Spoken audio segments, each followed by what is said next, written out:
over, but such hearty stuff to go over. The biggest news, the Quakes not making the playoffs, but on top of that, Matias Almeyda giving San Jose an even bigger gift by staying at the club for at least 2020. There was a press conference on Wednesday, and we have some quotes about how everything kind of transpired. We're going to analyze, break it down. We'll get to Wondo. We'll chat about Cristian Espinoza. We'll chat about the Portland result. But let's chat a little bit first and foremost about kind of what transpired, what happened. And Almeida says there is an agent in Mexico, Lalo Hernandez, who is the only person who had a power of attorney from me since I left Chivas at the time I decided to come here.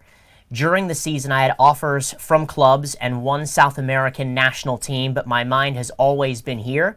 Lalo had conversations with Monterrey, but I said that I didn't want to listen to offers because I can't. I didn't want to. I committed my life here, so morally and ethically, it didn't seem right for me to entertain any offers.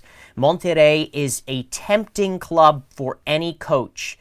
Any coach will get to jump into that project. I receive many calls from Mexican media. I have to apologize because I did not pick up the phone. Everything they said was lies and from their imagination. I have been honest with San Jose with the approach Lalo took. I want to say to Quakes people that if someone doubted my word, it's time to know me more. I spoke about a code at some point, and I try to live up to that. I don't just change one club for another. If one day I decided to, or the people here decide that I should not be here, we will sit down. I will always say if something doesn't make me happy anymore, but I made a commitment, and I will meet that until I'm happy, or the people who hired me are happy with me. There's no need any more clarification. I hope that fans start to buy the season tickets for next year because we will need support from everybody. I have already started planning for next season. So, a mouthful again from the manager. It always is. It always has been this year. But he really wanted to make sure that folks also understood where he was coming from. And a great deal of transparency here. Yeah, I mean, it was basically, how could you doubt me? I said I lived by this Bushido code, and some of you doubted me. Now, it wasn't really, I don't think, the Quakes fans who doubted him, although I do feel like Quakes fans are a little bit nervous, when it comes to Matias Almeyda. I think we're still feel, in some ways, undeserving for a manager of his caliber to want to be in San Jose, and it gives us kind of this inferiority complex that maybe we don't quite deserve him, so the first team that comes along that's more attractive than us, he's going to jump ship. And time again through the season, he's shown that that's not going to happen. There were rumors all season long, and nothing ever came of any of those rumors, and he's basically saying, look, you need to trust me. I'm a man of my word. I'm going to do what I said I was going to do, and I said that I was going to stick with this project, despite the fact that ESPN's John Sutcliffe was out there saying that Monterrey for $3 million was going to have Matias Almeyda. Almeida's like, no, that never happened. And there was no, according to the Quakes PR, there was no ability for Monterrey to be able to come in and scoop up Almeyda and just pay some sort of clause and be able to take him away. And I think at the end of the day, it just speaks, again, the volumes of the magnitude of having Matias Almeyda. This is going to happen and will continue to happen as long as the Quakes have Matias Almeyda. And our colleague Joel Soria likes to say that he is one of the best coaches in the Americas, and I firmly agree with that. At least top 5 in North or South America. It's just going to continue to happen, and so you're right about Quakes fans getting a little bit nervous about how they proceed to think about Matias Almeyda, but he's also shown that he's pretty loyal, and he says, I want to say to Quakes people that if someone doubted my word, it's time to know me more.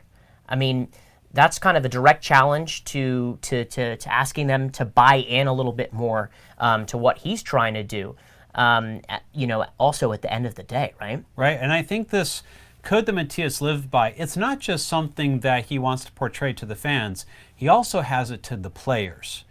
And he's shown time and time again that he stands by his players and that this is a family, and he brings his coaches in with him into these clubs, and he creates these family atmospheres. And he knows if he's told these players that I'm going to be here, we don't know what he's telling him, all 4 years, at least 2 years, whatever he's telling them, but they're bought in. And he's going to ruin his reputation as a coach, he believes, if he goes back on that. And I think he feels like, I've made a commitment to the club, to the owners here, to the management, and to these players that I'm going to see this project through until both sides agree that this is no longer what we want to do for the Earthquakes.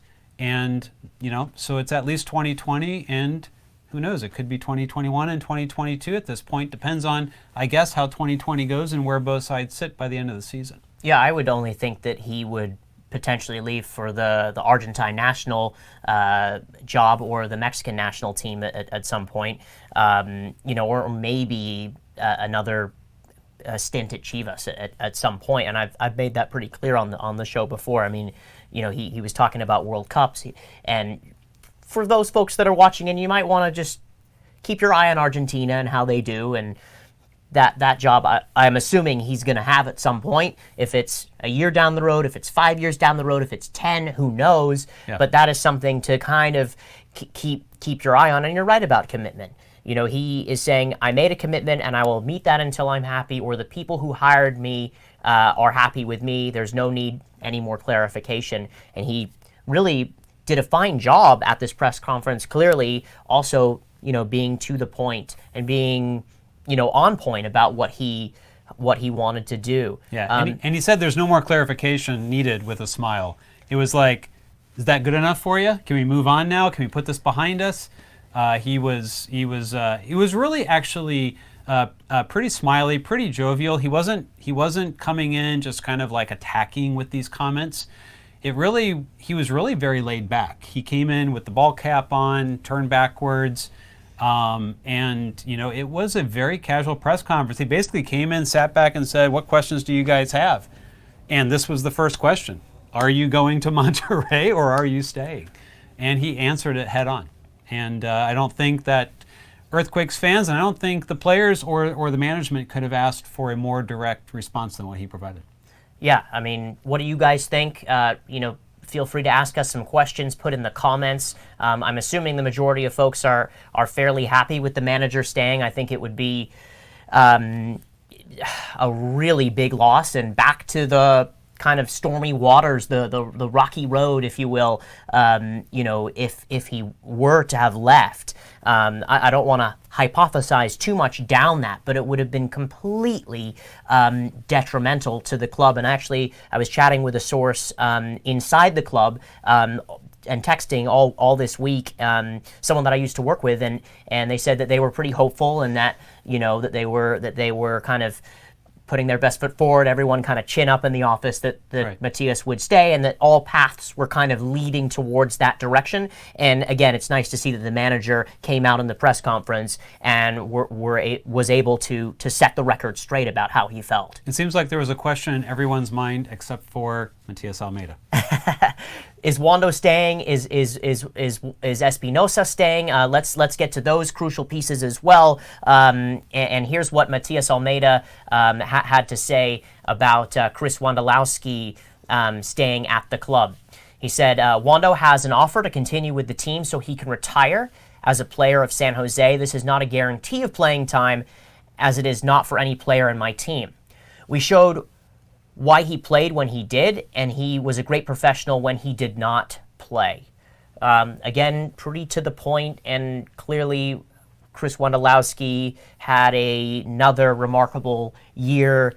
He just keeps scoring, and congratulations again to him for breaking the scoring record. I mean, nobody has the heart, passion that Chris Wondolowski has shown over the last 10 years with this club. I mean, you would have to, multiply a bunch of different players to get what you get with Chris Wondolowski. Yeah, another record for Chris on Sunday against Portland. He registered his 15th goal season since he's been on the Earthquakes, and Only Bradley Wright Phillips of the New York Red Bulls has the same number since 2007. So a pretty remarkable achievement again from Chris Wondolowski. At this point, if he stays in the league another 2 or 3 years, you start to go, what does he have his sights set on now? 200? I mean, there's only so many things that he can do left in this league, besides hopefully raise an MLS Cup or another major trophy for the San Jose Earthquakes. Yeah, I mean, he's again the kind of guy that you want around the club, and I've said this on the show previously. When Wondo retires, it would be really awesome to see him become a coach, or get his badges so that he becomes a coach. Because, hey, I don't have kids, but I know you do. I would love my kid to be coached by Chris Wondolowski.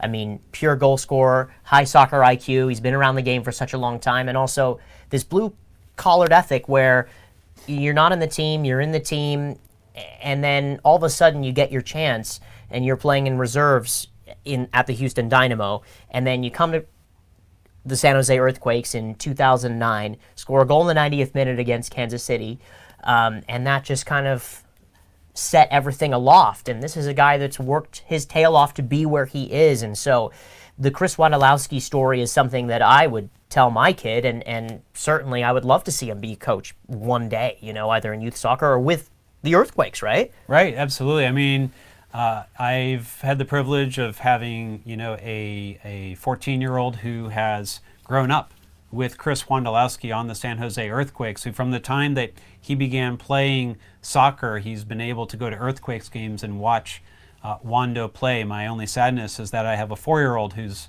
unlikely to remember Wondo, obviously, at this point. But I do think that, my wife said the other day that if Wondo's coaching for the Earthquakes, we need to make sure that our kids are playing for him at some point. So I can definitely see the draw that having a Chris Wondolowski in the academy is going to be for bringing in some of the best and brightest, certainly future strikers in the San Jose Earthquakes through the academy. Hopefully future homegrowns as a result if he decides to do that. We'll get to replacements and different players that we believe that the Quakes and positions that they should shore up for next year. Obviously, the striker position, there's a question mark over that. Let's talk about Cristian Espinoza, who for some and for many was the player of the year this year for the San Jose Earthquakes, on loan, of course, from Villarreal, his 4th loan stint in a row since 2016. Here is what Matias Almeyda had to say about Cristian Espinoza. He says, he told me that he wants to stay, and I told him that I want him to stay. The club agrees. There is a negotiation ongoing, and we hope to get on an agreement with Villarreal to have him. I know there are other teams from MLS calling him. So that's what Matias Almeyda had to say about Cristian Espinoza. And, this is a guy that's just this extremely hardworking traditional winger that just gets to the end line, unbelievable pace, good in 1v1 situations, and gets the ball to his teammates, and is always a threat. He can stretch a game out. You always want him on the field, and the Quakes missed him in some key matches after he got sent off against Atlanta. But from this quote from Almeyda, things are kind of looking good to have Cristian Espinoza be part of this team permanently. Yeah, it's definitely encouraging to hear that the club wants him back and that they've already begun the process of talking with Villarreal about being able to retain his services. Now, we have to believe that the price point is likely to maybe go up. It may not be as simple as that to be able to retain him. But at this point, we can only conjecture about where that stands and what the price point may be. And I think a lot of it's going to have to do with who the Quakes believe that they can re-sign and bring into next season. What does, heading into the CBA and potential changes there, notwithstanding, what does their, TAM and GAM situation look like? They have a couple designated player spots. I believe it was intimated that any deal that's been put in front of Wondo is unlikely to be another DP level deal, so that the club is able to go out there and be able to do what they need to do in the market to attract some talent.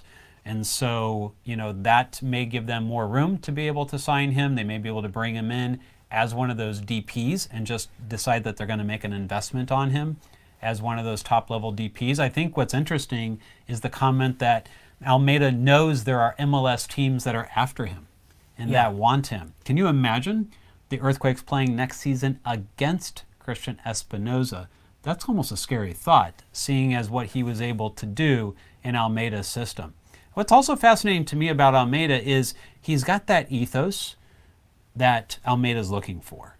Like sometimes that you can see that he has it even more so than other players. His ability to track back and get back on defense and be able to run the full field exceeds that of many of his peers on the team. It's almost like he's made for Almeyda's system. It would be a real shame if the Earthquakes weren't able to sign him, because I think replacing him is a really tall order in all the areas that he contributes to for the team. Yeah, a couple of things that he has going for him is he's actually never featured for Villarreal. He's going to be going into the fourth year of a 5-year contract with Villarreal. He's been loaned out multiple times. Villarreal is a club. They're sitting in ninth in the Spanish table currently right now on 11 points. Typically a team that features in the Europa League.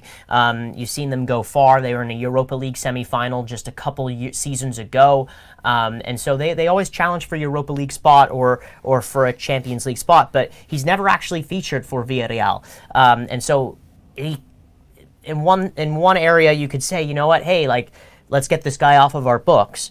In one area you could say, hey, he did pretty well for San Jose. Let's bring him back for a summer, see how he does. Bring him back for January, see how he does. But if the Quakes really want him, Matias wants him, the negotiations are ongoing. I have full belief that they'll be able to get a deal over the line for Cristian Espinoza, just due to the fact that he's never even featured for Villarreal and he's been on loan multiple times. To your point of another MLS team, that would be just straight up dagger. Right. That would be also similar to losing Matias Almeyda in a way, in the sense that it would really be detrimental to the club, because of the fact that many see Cristian Espinoza's performances this year being able to, again, stretch the field, traditional winger, come back on defense, good on 1v1 situations, that Cristian Espinoza, leaving the club to another MLS team. Are you kidding me? Like, that would be really, really tough to take, a tough pill to swallow, and then it would lead to fans continuing to question what's going on in the front office. Are they smart enough to get a deal for this guy? I mean, this is a no-brainer. Matias Almeyda staying and trying to get him, no-brainer. And then Cristian Espinoza, second no-brainer. Okay, take a breath, relax, and then start to work on other areas of the team. But those are the two biggest needs. If they could knock those two things out, one, a huge one they've already done. The second one is another huge one. If they can get this one done, maybe before the end of the year or in January, that would absolutely be brilliant and give a lot of fans, a lot of I don't know the right word to use for it. It would make the fans feel good and kind of keep things stable, because again, it's been a little rocky, and this is a year that has stabilized things, and not just stabilized things, given everybody hope. Hope that this team could make the playoffs and go far in the playoffs. And they were right there, and we'll get to that in just a second, friends. But what do you think about Cristian Espinoza? What do you think about Matias Almeyda? We're going to take your questions in just a little bit here as well. I think there are going to be some changes we can expect in the offseason. I'm not acutely aware of the contract situations. We're going to do another show where I hope Joel Soria will be able to be back and be able to talk us through his understanding of the contracts. But we do know that there are many contracts that are either expiring or are in an option year. It's possible we will see significant changes to the team. What I think Quakes fans would want to see that would help them be okay with some of those types of changes is, one, Matias Almeyda returning. That's been done. Two, Chris Wondolowski. I think the fans would like to give him a proper send-off and have a full season, just like the fans in Colorado got to have recently as well, and just with Tim Howard and in Real Salt Lake that they got to have with Armando. And so I think he deserves that type of send-off, and I think the Quakes fans want to know that we all understand this is the final season. Let's appreciate it together, right? So that's number 2. And number 3, I think, has to be Christian Espinoza. I think if the Quakes can lock up those 3 things, I think whatever else is going to come in the offseason will be a bit more palatable. Certainly. Let's segue to talk about the Portland game, and then we'll come back to what the Quakes need, and then we're going to take some of your questions with that. But let's just chat about the Portland game. The Quakes lost 9 out of the last 11 matches of the season, including 2 matches at home, which was uncharacteristic of them, especially because they had had a 13-match unbeaten run in all competitions, including a friendly match and a match that they won in the U.S. Open Cup. And they hadn't lost at home since the LAFC debacle game, which made them go on this crazy run. Overall, they lost 6 games in a row. And so you go to Portland, you have to win in Portland, and they end up losing. Portland plays on the counterattack. They played on the counterattack. And in 1v1 situations, Quakes got a little unlucky here and there. And, Matias Almeyda changes the team in the 60th minute, but just a little too late, to be honest, to be fair. If you're going to go for it, maybe make your changes at halftime. I'm not sure. But again, kind of a collapse of this team. I don't know how you guys see it or how you view it. 9 out of the last 11, you lose 2 games in a row at home. You lose uncharacteristically after a 13-match unbeaten run. 6 games in a row. It was kind of incredible to see it all unfold from the outside and from the inside, right? Where you're sitting there and you're saying, okay, are they actually going to do this? Is this actually happening? And there was kind of like this stop, start type of thing. And, 90th minute at home against Seattle and the ball gifted away to Jordan Morris. 10 minutes to go in Atlanta with a tie, sit back, relax, play in 2 lines of 4. And so for me, opportunity lost here. I'm a positive guy. I'm an optimistic guy. I think the Quakes will make the playoffs next year. Joel Soria, on our last show, we played some clips. He said the Quakes would challenge, but it's bittersweet in the sense that there's stabilism. The team is stable. The roster is stable. Matias Almeyda has instilled this vision, and the Quakes have executed this vision. And it's night and day from last year. But it's also bittersweet. And a tough pill to swallow, this collapse that they had. Absolutely. When you lose 9 of your last 11, you take no points from 2 home games, such as they did with the season on the line, and you lose 6 in a row to end the season. Look, we just got done singing Matias Almeyda's praises. Without a doubt, we are all happy that he's going to be with the team for 2020. As a journalist, and I consider myself to try to be an objective journalist covering this team, just like I know you do and Joel does, and Alex does. You have to still look at this under the lens of, if this was another manager who finished the season this way, if this was Mikel Starry last season, and he had the season Matias Almeyda has with the same results all along the way, playing the different style that they played last season, and had lost this way, would he have returned for 2020? I have my doubts. And so if you look at this objectively, it is a monumental collapse, and it was a collapse that was overseen by Matias Almeyda. And there were a lot of warning signs coming into this final game. The form was one, but not only that, the way that Portland had been playing at home was very much, they were having trouble scoring goals because teams had figured them out. Teams had decided that they were going to sit back a bit and allow Portland to just cross the ball and force them to try to play through. And guess what? They couldn't do it. And this is part of the magic, but it's also part of the frustration of Matias Almeyda's system, because if the Quakes sit back in those banks of four, right, and dare Portland to be able to do that, and then hit Christian Espinoza on the wing, on the break, a little bit more like they did against LAFC in the US Open Cup. Remember that game? If they play that way, rather than this wide open 1v1 game that spreads out the field and gives Portland a chance to be able to attack this space, they have a much better chance of being able to exit this game with a win. And the strategy in this kind of situation is very puzzling, and there was better ways to be able to play against this team, but Matias seems very much dedicated to his system, I'm going to say. And unfortunately, I think it was the Quakes' undoing around this part of the year. I think they tired down over several games. They didn't get anything from their subs. In fact, their subs, made everything go the wrong way. And sometimes we question the players that he was subbing and whether they were good decisions. And it felt like the Quakes were consistently going after wins when they could have gotten a draw. Now, in the last game, they had to have the win. But, they kind of put themselves in this position by being a bit too aggressive in situations that they didn't really need to be aggressive.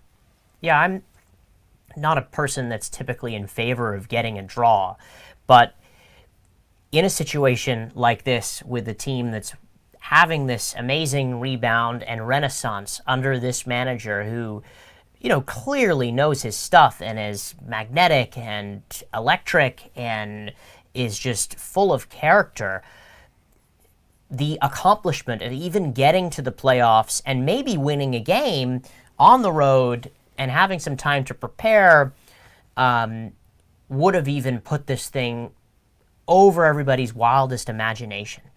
You speak about his in-game management. I think one of the biggest things, and we'll show a chart in a minute here, one of the biggest things, taking off the holding midfield player, Judson, in many games to put on a second attacking midfield player, really lost the midfield balance. And the Quakes were winning games because of their midfield balance, because of their midfield three. Yes, I'm talking about Judson and Jackson Ewell and Magnus Eriksson. Those three players clearly went above and beyond this year, and Judson was a revelation of a signing. He shields the back four, he makes these tackles that nobody else can make, and he dictates the pace of the game. Everything goes through his feet. And so taking him off with a combination of also not having a second system. I think it's important as a manager to have a second system. I'm with the Almeyda system. I love it. I love watching them play. But if you can't score a few goals in the first half an hour in the Almeyda system, you need to find out other ways and other personnel to play, because a lot of the goals that San Jose scored and in the matches that they won, they scored often and they scored early, and they put the game away early. And that's something that you guys have heard me say on this show before, putting the match away and getting that second goal. And those were some issues that this team had this year. So I think it's a combination of a lot of these things, substitutions, in addition to not having a second or third system to be able to say, you know what, I'm going to play for the draw. Let's just hang out a little bit. Let's play a little bit more defensive. The counter the last 5 or 10 minutes. And potentially some fatigue here and there, and not trusting a rotation, a proper rotation, right? He gave Carlos Fierro some time and some minutes. I'm not saying that the red card should have been called in the Philadelphia game, but Carlos Fierro, as this signing, I still think needs some time to adapt and adjust, and he is so devoid of confidence. The Andy Rios signing, a better signing, but those two signings in mid-year, and him trusting those players, but also not starting them to their full extent and not those players not producing, really hurt the Quakes when it mattered the most here.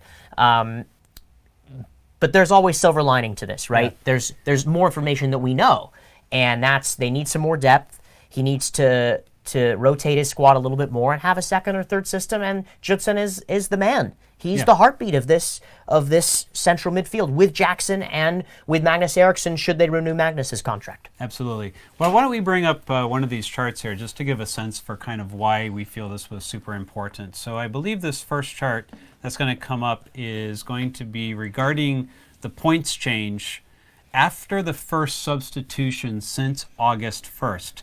If you take a look, San Jose sitting dead last in the league with a negative 6 points lost. Points that they had in hand coming into the first substitution of the match. And I can tell you the data doesn't change all that much for the second and third substitutions. So 6 points that are lost. I can tell you who some of these substitutions were based upon just the numbers of who got substituted in these situations. 7 times, Chris Wondolowski. 6 times, Judson. That's what you've been saying for a long time. 5 times, Tommy Thompson. 4 times, Vaco. 3 times, Marco Lopez or Christian Espinoza. Those are very key players that are coming off. Now let me tell you who's going on in those places, okay? 9 times, Andy Rios, okay?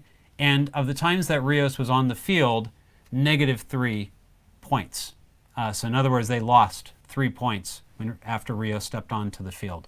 Not saying that's Rios' fault, but that's the way that the outcomes went. Carlos Fierro, 5 times. Shea Salinas, 9 times. Danny Huson, 7 times. None of them stepped into a situation where they had positive goals or positive points in terms of goals, in terms of differential, or points in terms of, added on points.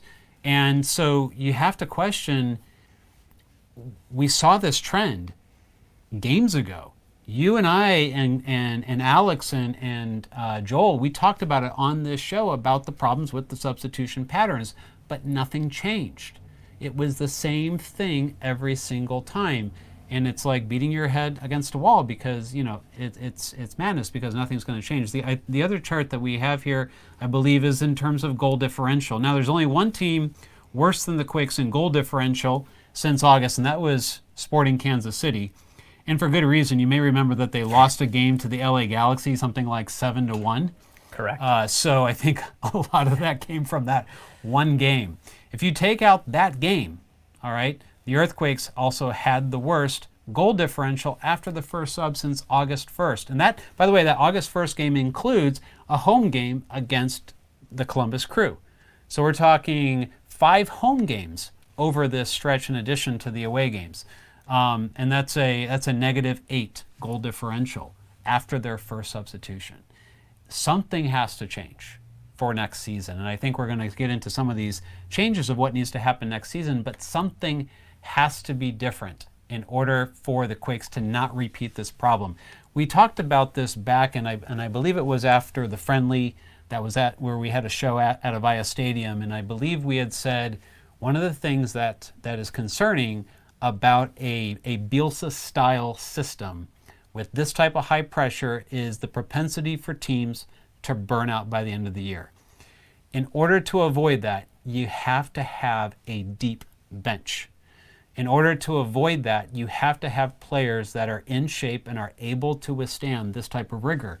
It was the first time that almost all these players have been called upon to play a system like this, and they just didn't have the legs for it. Now, they didn't always look tired, but by the time you got to the 45th or the 50th, the 60th minute in these games, it showed. And just a half step here or there makes all the difference in this sport.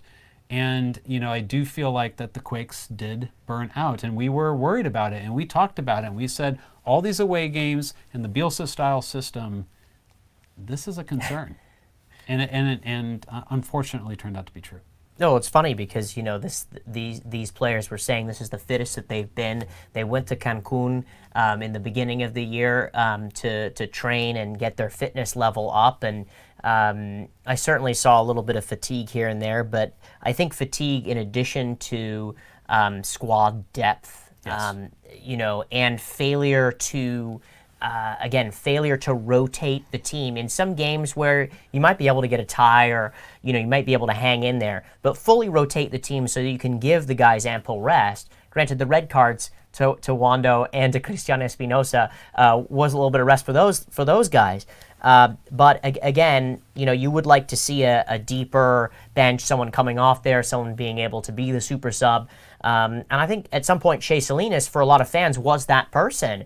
And I actually don't think Shea Salinas was really given the credit that he was due, because he's a hardworking player, he's a speedy player, and he never really got himself back into the team, into the starting 11 for some reason. Once Carlos Fierro kind of made his way in, and right after the Quakes started this little bit of a run. And so you kind of have to feel for him also as one of the older players that's been through back and forth in the mud and this rocky road and these stormy waters, that he should have gotten a chance. I know that Alex Morgan, our colleague, was extremely passionate about this, and a lot of folks were fired up about Shea being out of the side. And so again, one of these things, but a combination of all these factors. And I think for Matias Almeyda, going back to his comments and chatting about, he learned a lot about the tournament and about MLS and about what it takes. I think he knows what it takes now, and I think it's time for him and Jesse Fiorinelli to kind of do their business in the summer, in the winter and spring transfer markets to do that. But let's talk about those players and talk about what positions you would want to replace and where there needs to be some bolstering. Well, I think that the first position has to be the 9. We didn't see the production from Danny Huson this year that we are used to. He just take a quick look at his stats here. He had 5 goals. According to expected goals, he should have had 8 or 9. So he underperformed his expected goals. He had 3 assists, which it came in some pretty good situations, I will say. But that was about what was also expected. It just wasn't enough to be able to have the type of output that was needed from a number 2 forward in this team, particularly one that was given as much time to be able to step into Chris Wondolowski's situation when Wondo would go dry. And we know that Wondo can be streaky over his career. He's always kind of been that way, and he has those hot and cold times. And when Danny was given the opportunity to step in, even Danny said that it was a difficult year for him personally. I think this is an inflection point. The management needs to decide what they're going to do about Danny Huson in the offseason. The other day on Extra Time, Matt Doyle said it's time for the Quakes to spend the money for a DP number 9 who can come in and provide you that 20-25 type goal season. You cannot keep expecting Wondolowski to lead this team and have another 15-goal season. Maybe he will, but you can't go into the season expecting that. You have to be able to put the player in this team who, along with a Christian Espinoza, along with a Vaco, those players who can kind of be tricky with the ball and provide some service, and put hard balls across the middle. You have to have people who know where to be and be able to finish those balls off, and hopefully a player that can actually create a shot for themselves as well. Danny Huson last year would create shots for himself because he wasn't getting the service.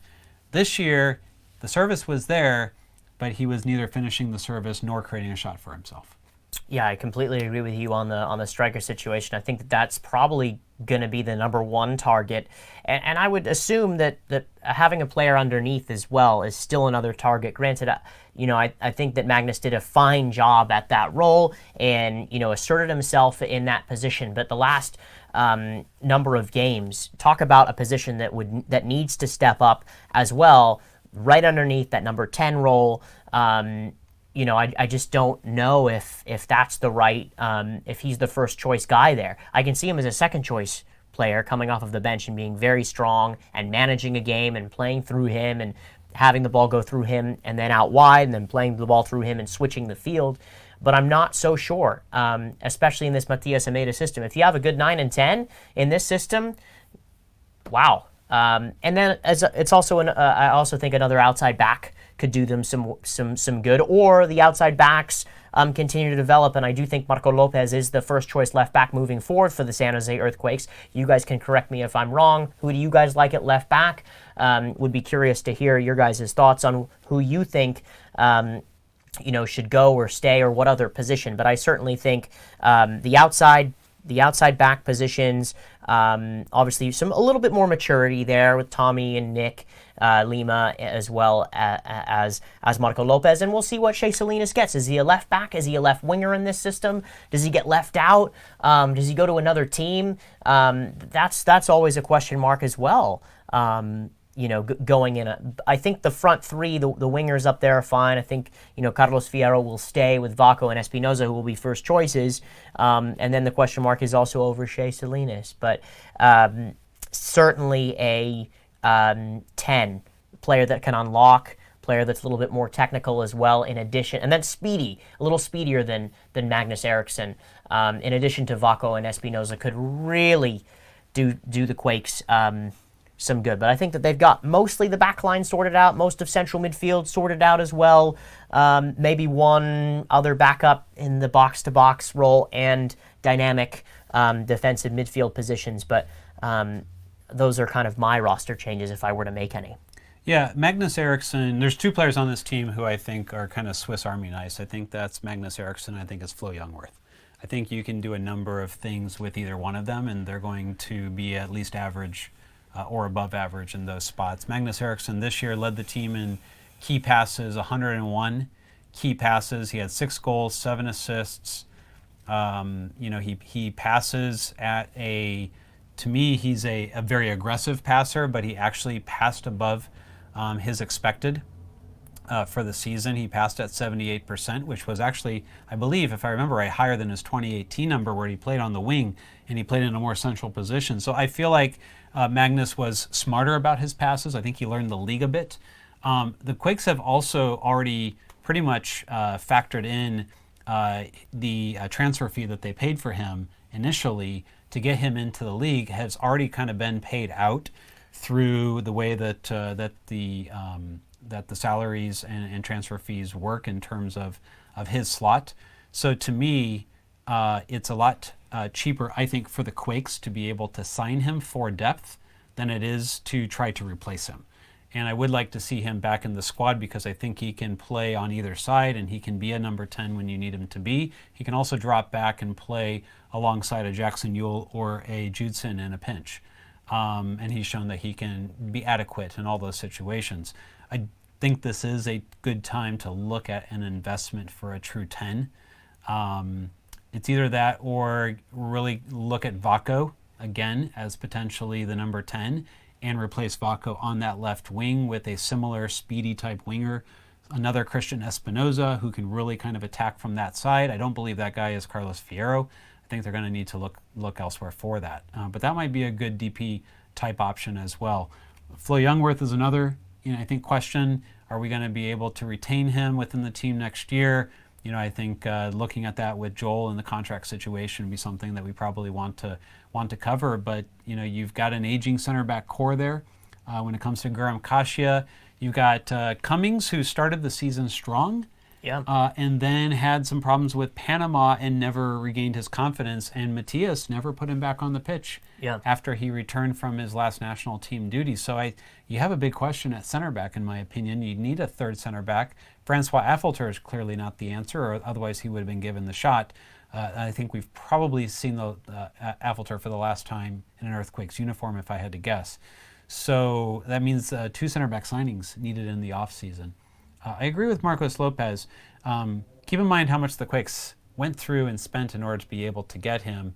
They found a contract loophole basically with Sporting Cristobal to be able to pull him in, and but then they did pay a good salary according to what we saw in the MLSPA numbers.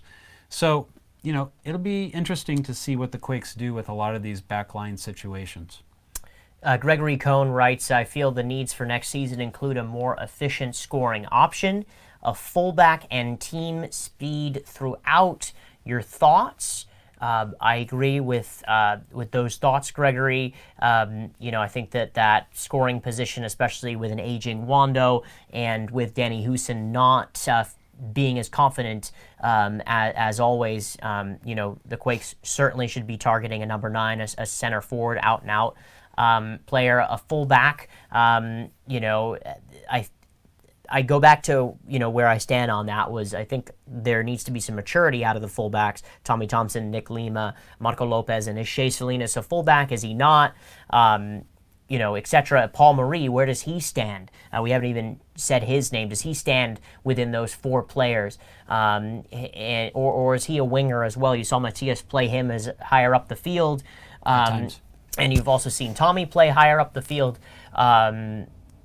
As well. Good question. I think most folks would agree with you. Team speed throughout, completely agreed, especially in a Almeyda system that requires and demands so much. That's similar to Bielsa's system as well. Let's see here. And very quickly, while you're looking at those, so we had this season. I got some minutes in front of me. There were 15 players that logged over 1,000 minutes this season. And to me, that demonstrates a lack of depth. I believe if I go back to 2018, I'm going to find that number closer to 20. So not enough players getting minutes this year tells me that there's a lot of players that are on the roster today that Matias does not see as a fit for his 18, or at least doesn't have the confidence to put them onto the pitch as a substitute. And I believe some of the players that are starters this season need to be retained, yes, but for depth. I believe that some of the players who are starting this season are going to need to be moved to the bench next season, and that's where the spending is going to need to be, is to get starters into some of these situations. Yeah, Emmanuel TWR, are there any players we need to try that are not on the regular 11, such as Harold Cummings? To your point, Jamon, yeah. I mean, I think one of the issues, again, for this team was Matias Almeyda not having a good enough reserve part of the squad where he could say, you know what, in a game against Orlando at home, I might play these players. Or a game against Vancouver at home, I might go with these players and give other players some rest because I trust them to be able to get the result at home. And that's important. And I certainly think Harold Cummings is part of that because he won his place in the side. He dislodged Guram Kasia from the team. Right. And then Guram Kasia won his place back over him. So have you seen Paul Marie play in the side? Have you seen plenty of other players? Have you seen the backup goalkeeper play many games? And who is that backup goalkeeper? Will JT Marcinkowski get some time ever?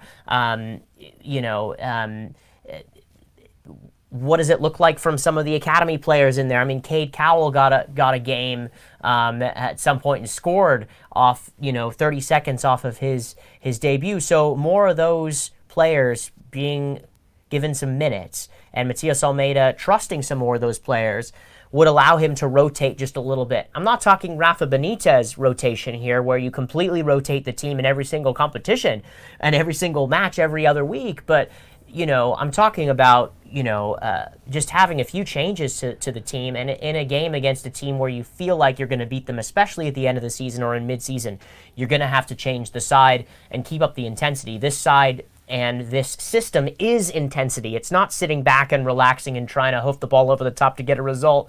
You're going to need all your players switched on all the time, so there's not really the time at all when you put out some reserve players to say, okay, well, you can just sit back and hang out. These players want to prove themselves too. So yeah, I think really good question, Emmanuel. I think it's squad depth and rotation. You in order to be able to last the entire 34 games and be able to be competitive in a U.S. Open Cup, or if the Quakes had earned it, be able to be in a Leagues Cup or even CONCACAF Champions League, you have to build a squad for depth to be able to play this type of system. It can't be the same 11 every single game, home and away.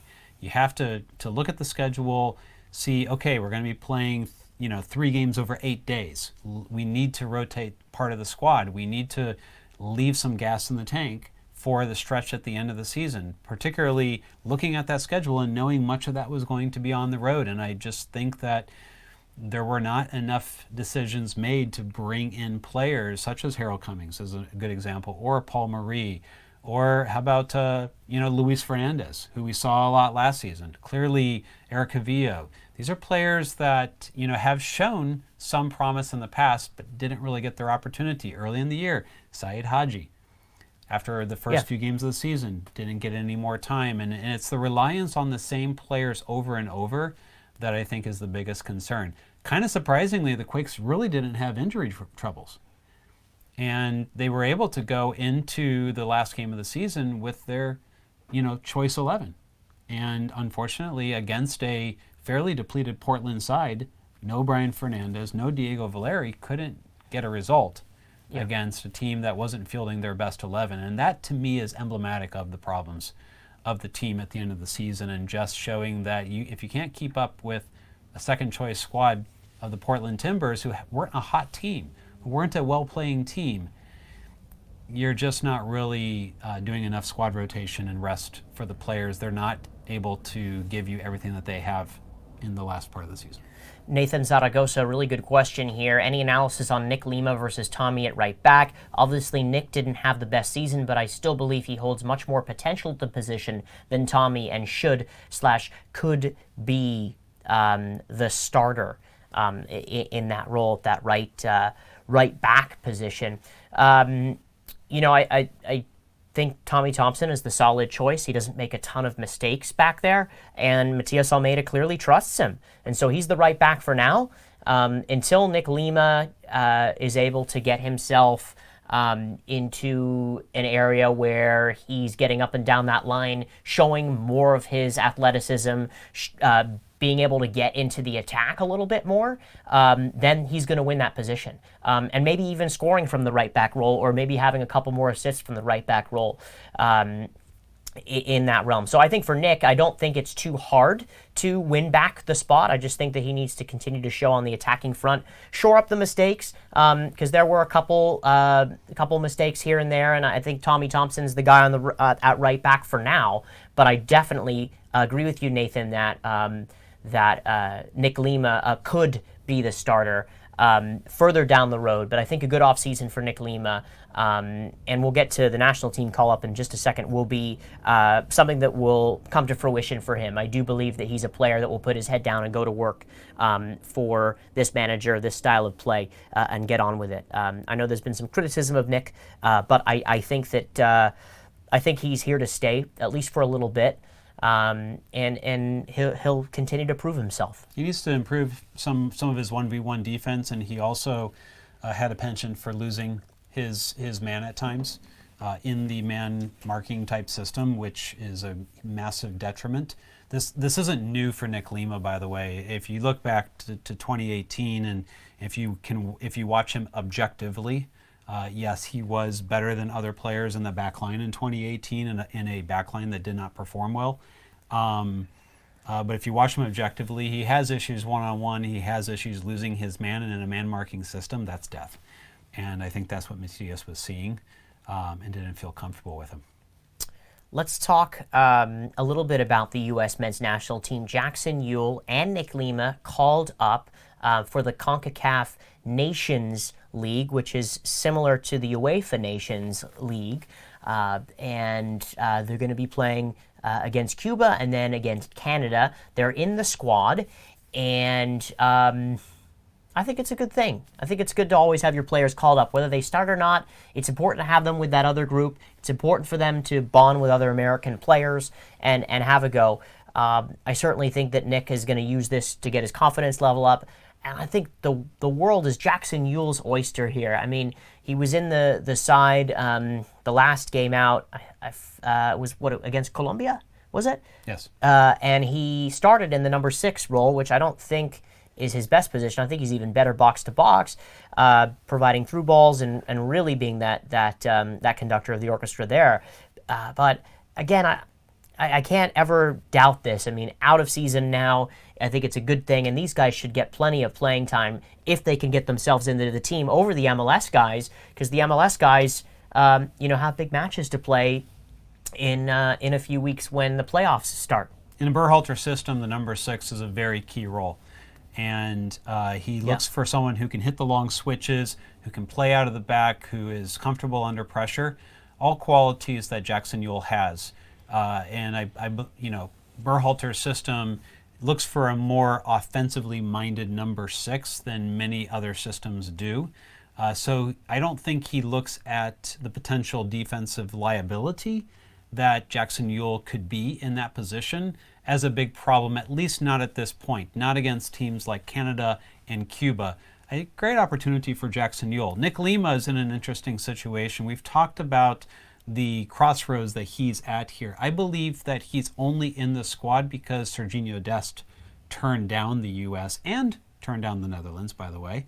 And so it's unclear which direction Sergiño Dest is going to be going in the future with his national team career. Right. But I believe that's why Nick is in the squad this time. It's possible for the first time we will get to see Nick Lima try some left back on the U.S. national team. There's not really an obvious situation right now for the left back situation. And it's possible that Berhalter is finally going to give in and give him a shot in that spot. May not be exactly what Nick Lima wants, but when it comes to the national team, it's an honor to be there. And he said before, as he told me directly, that if Berhalter asked him to play left back, he would do so and give 100%. JT Marcinkowski in the U23 squad, the goalkeeper loaned out to Reno this year. But the bigger news, no Gilbert Fuentes in the U17 squad, which is a bummer because, we, as folks that cover the Quakes, it would be nice to see, someone that's made their way up in the academy to make their way up into that squad. I don't think it's the end of the day for Gilbert Fuentes not making the squad, but it just shows there's a little bit more work to do at the end of the tunnel there for him, and I think he'll get his chance again at some point, but a little bit disappointing, yeah. This is the first time in a while Gilbert has missed a national team call-up. Also more interesting because I believe he scored a goal in the last U17 round of matches, and from all appearances looked good. So it is kind of an interesting decision. It's possible that they felt he wasn't getting the club team minutes that he needed, that he was getting some Reno time, but not every game. Obviously, he's still in school.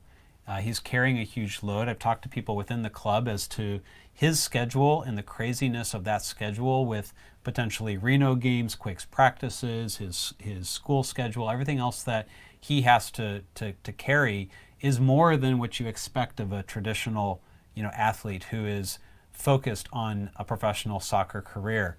And so it is quite a bit, and it's just possible that he wasn't showing what they needed to see this time around for the U17s, which is unfortunate because they do have the U17 World Cup coming up, and it appears he's not going to be able to be in the squad for that.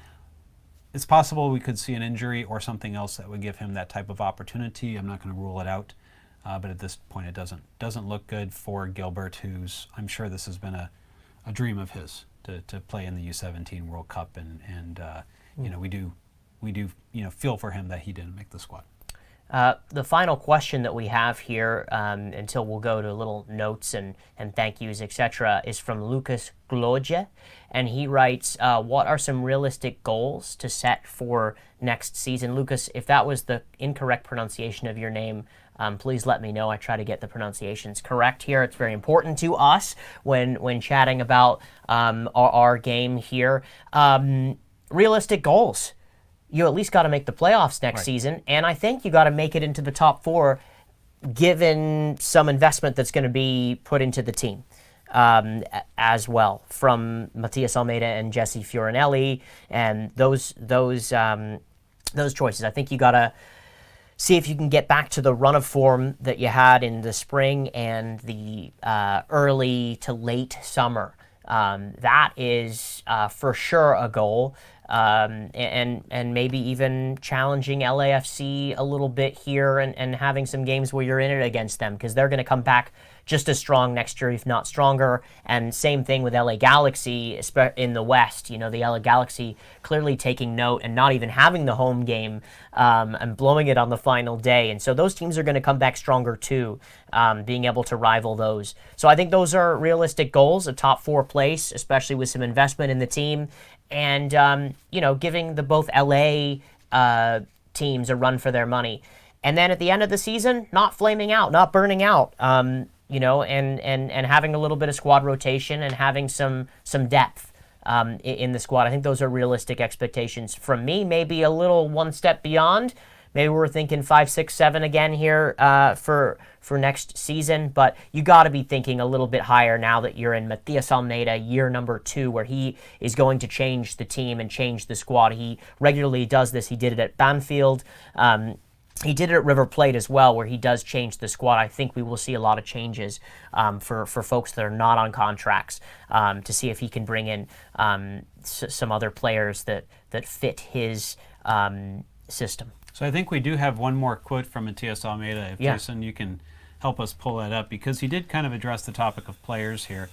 The quote says, "We know that there is a big difference between the teams with the most investment in San Jose. But we don't want the owner to invest millions. We will add more youngsters, bring in, of course, reinforcements, but not those unattainable stars. If we can reinforce the team, not with a last name, but with a player that can bring us another level in a specific position, we will do it. But we haven't planned that yet." And so I think what Matias is basically saying in this quote is, look, don't expect we're going to sign a Vela or a Zlatan. We're going to get the players that fit the system. We're going to bring in the reinforcements where we need. We're going to see what happens probably in these contract situations, which even he can't predict at this point. And then we will bring in the players. And to me, it's just all about, you have to now plan for a 34-game regular season with the grind of the road schedule, the travel that it is, whether there's charter flights or not through the CBA. You have to be able to plan for and play for an entire 34-game season, plus the additional competitions. Yeah. It has to be build a squad that has depth and can compete all the way to the last game of the season and not flame out with several games to go. Because think about this.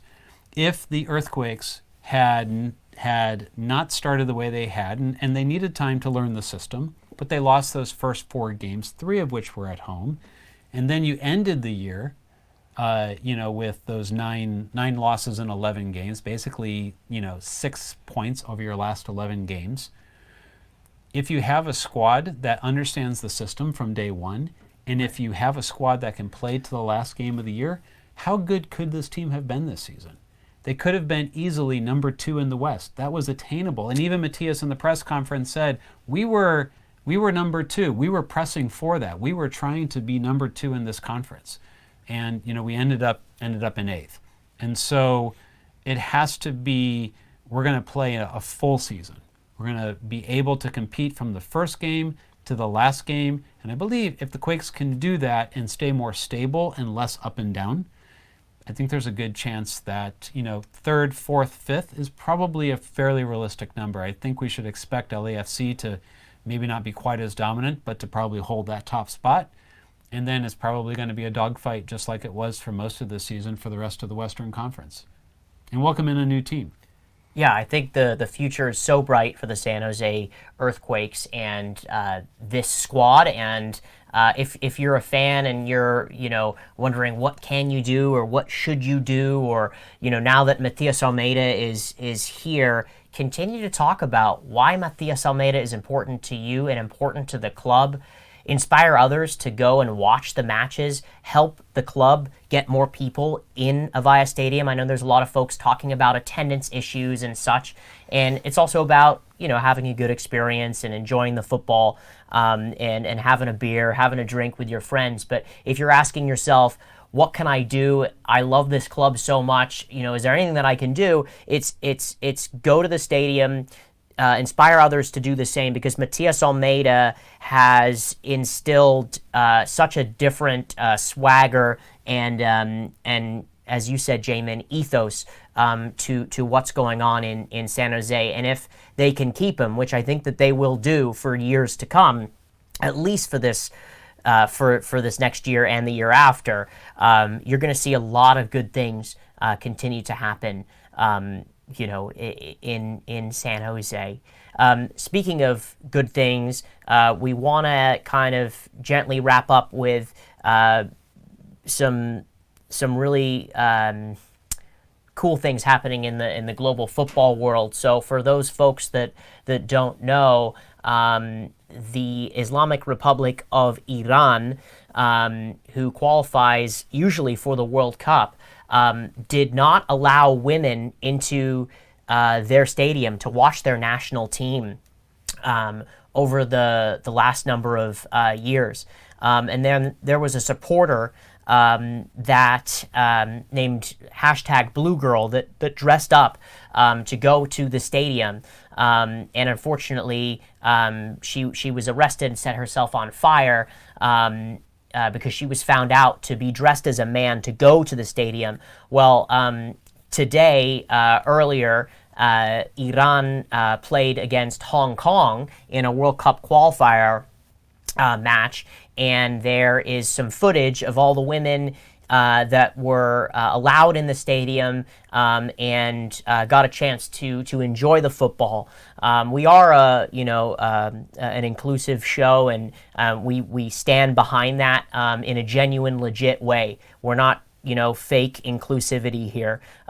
This is a show that likes to promote that, and we believe that soccer should be enjoyed by everybody because it's a world sport, it's a world game.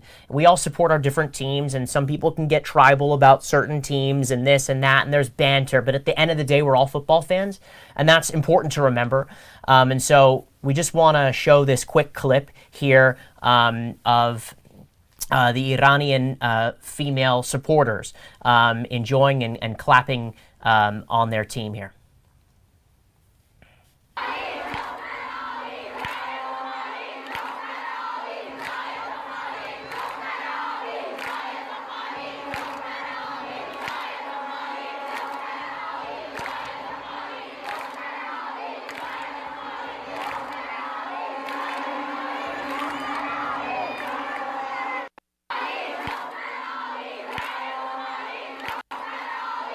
Such a great moment, and really exciting to see that women in the Middle East are finally getting to enjoy a sport that they have passion for and that they want to be a part of, and for so many years haven't been a part of, Charles.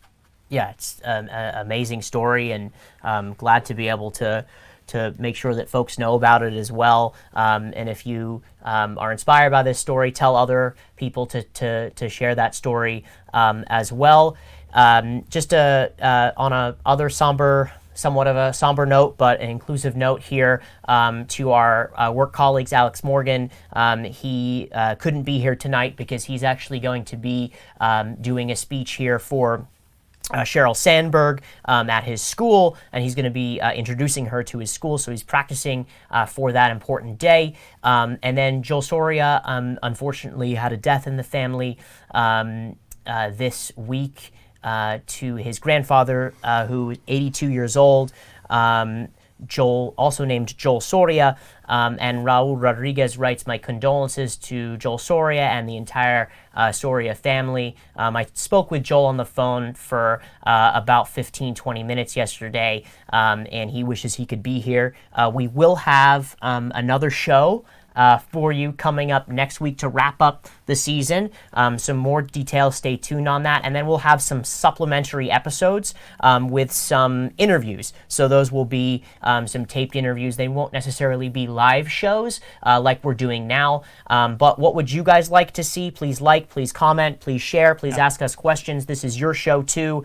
Marcelo Barriga, 85 Whiskey, Joel Velez, Gregory Cohn, Raul Rodriguez, Lucas Gloge, Ren 1018, Ryan Miller, Satish, Javier Leon, Nathan Zaragoza, Emmanuel TWR, Ryan Miller again. Appreciate everybody. And Near 310, appreciate you for tuning in as well. Make sure that you like, subscribe, tell a couple friends about what's going on here. We hope to provide some equal coverage again to this for next season as well. We've got a again, an episode next week coming out, and then maybe some supplementary episodes. But it's been such a fun ride doing this show, and you guys are the core of it. This is you guys are the bloodline of this show, and so we couldn't do it really without you guys tuning in, week out. It's really important. It's been a great season. Yeah. And it's been a lot of fun, and I hope this show continues on for a very long time. It's gratifying to have so many people, after such a devastating end to the season, to still join us live and be able to talk about already next season. So yeah, you help grow the game of football in our country, and by tuning into our broadcast, that's exactly what you do. For Alex Morgan and Joel Soria, Jamon Moore, Charles Wollin, Aaron Sholl, our associate producer, Jason Sholl, executive producer and director of our program. Thank you so much for tuning into Black and Azul. We hope to see you next week. Appreciate y'all. Thank you so much. Take care and good night.